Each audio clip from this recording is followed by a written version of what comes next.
Oigan, pues bueno, vamos con un tema que el día de ayer, pues, que con todo este, la gesta de la independencia, 15 de septiembre, 16 de septiembre, dice a través de su coordinador del grupo parlamentario de Morena, Mario Delgado, en el Congreso de la Ciudad de México, de la Cámara de Diputados, mencionaba, primero en un tuit, dio a conocer justamente que se iba a presentar, que el presidente de la República iba a presentar una ley, la ley de amnistía, que él ya había prometido inclusive desde campaña, y ya por ahí en el mes de diciembre había dicho del año pasado que iba a presentar esta iniciativa de ley, inclusive el 1 de septiembre se mencionaba que iba a presentar muy probablemente esa iniciativa preferente, como se conoce en la Constitución, y no se dio a conocer por el inicio del periodo ordinario de sesiones. Sin embargo, el día de ayer, ya posteriormente, se da a conocer este tipo de ley de amnistía, digamos es el primer comunicado que se da, aún todavía no está la ley presentada como tal, es decir, yo no la he visto de ayer para ahora, no la he visto publicada, pero sin embargo está esta parte de este comunicado.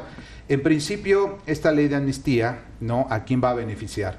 Dice que va a beneficiar, por supuesto, a los que están en prisión, digamos de esta manera, con delitos menores.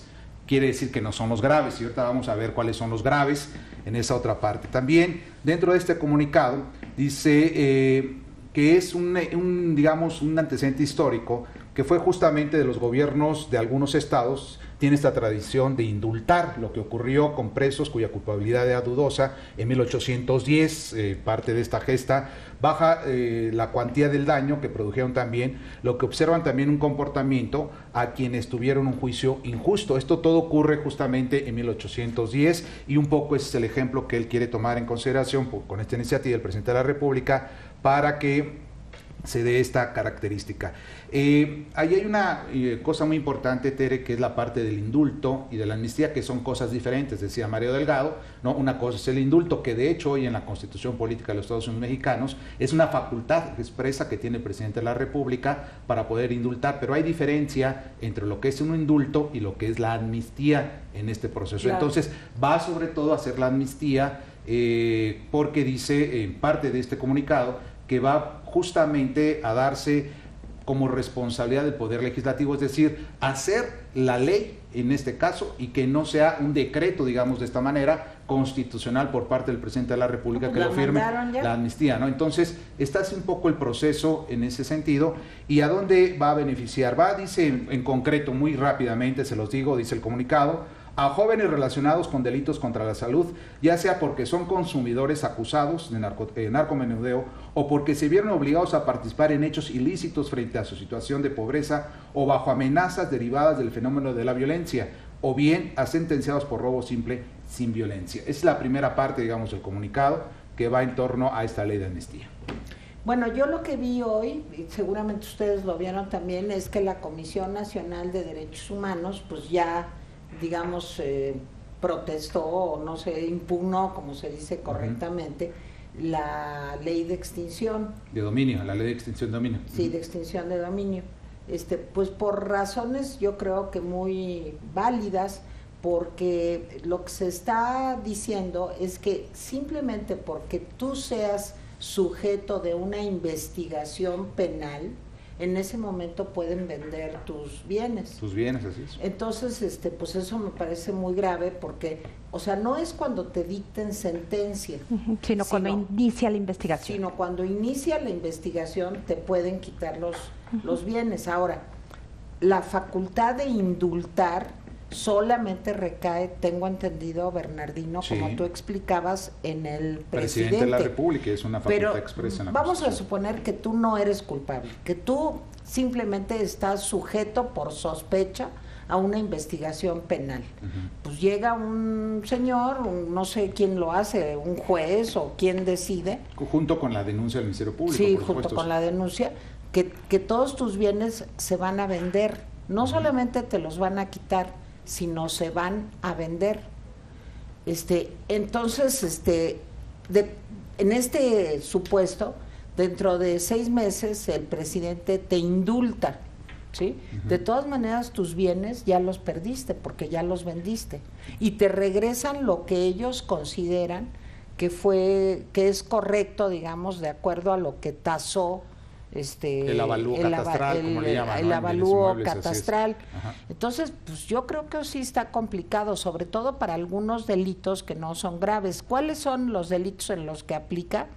Delincuencia organizada, que estamos de acuerdo que es algo grave, secuestro, que también es algo grave, delitos contra la salud, ahí sí no entiendo, porque si tú llevas más de 5 gramos de marihuana en la bolsa, ya estás cometiendo un delito contra la salud. ¿no? que bueno, pero eso dice la ley, porque acuérdense supuesto. que en el sexenio pasado se trató de subir a 28 gramos. Ya ven que yo soy defensora de la marihuana. Sí.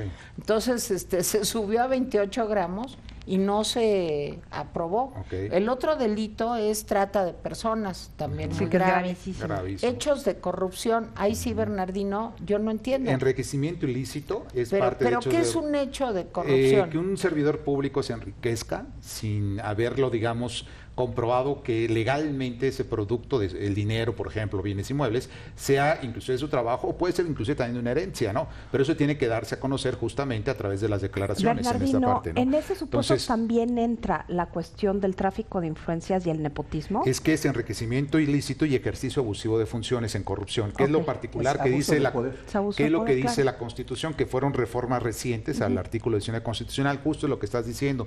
En estos casos no va a darse la amnistía, ¿no, Tere?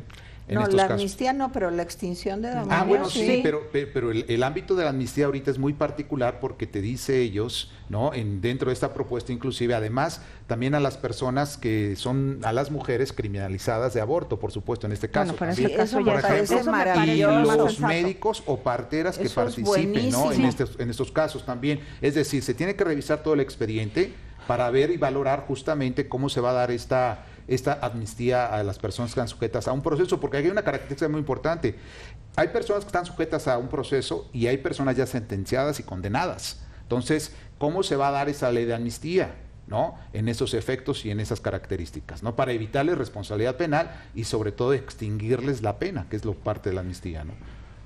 No sé, pero bueno, Carlos, yo no puedo abundar en este punto porque Tere decía que le van a quitar la propiedad antes de que sin presumir inocencia o culpabilidad. Yo no puedo caer en esos argumentos o en esos tipos de conjeturas, porque en algún momento dado en una campaña presidencial de Andrés Manuel López Obrador se corrió el rumor de que decían que si llegaba a la presidencia de la República que le iban a quitar las propiedades a los ricos y todo. Por eso mejor yo me evito hasta que yo vea bien la ley o la iniciativa de ley. Pero yo creo porque no quiero caer en la irresponsabilidad. Permíteme. No quiero caer en el tema de la irresponsabilidad de esgrimir argumentos que realmente no sé cómo se vayan a manejar. No es que no es eso, es que hay un principio muy elemental y que es la presunción de inocencia. Cuando tú eres presunto inocente de un asunto de cualquiera que sea, pues no te pueden enjuiciar, no te pueden quitar tus propiedades, ¿no? Hay un derecho a la propiedad que tienes en ese ámbito. No es que no caigas, es la ley de extinción de dominio que se ha alegado mucho durante toda esta expedición, de esa vigencia de esta ley, que hace que tú seas un presunto inocente y para eso hay un proceso y el debido proceso para cumplir y hay una sentencia. Si sale condenatoria puedes apelar, puedes irte al amparo. Si ya pierdes todas las instancias, entonces sí procedería pues el decomiso de los bienes inmuebles y obviamente la venta y lo que venga más adelante. Pero no lo creo por eso. No, es que es parte de la ley lo que te hace la extinción de dominios. Pero volviendo al tema de la amnistía, aquí incluso dice que ya sentenciado, ¿no? O sea que sí es sentenciado, pero no está en delito grave, se va a amnistiar. Sí, vamos a ver eso. Vamos a ver qué pasa en el primer experimento, si es que pasa. Sí, porque no sé. Vamos a ver qué es lo que pasa. Aún todavía no se expide el conocimiento de la ley. Vamos a ver hasta dónde se da. ¿Se está discutiendo? No, de la amnistía. Estamos hablando de la amnistía. Sí, pero bueno, vamos a un corte y regresamos.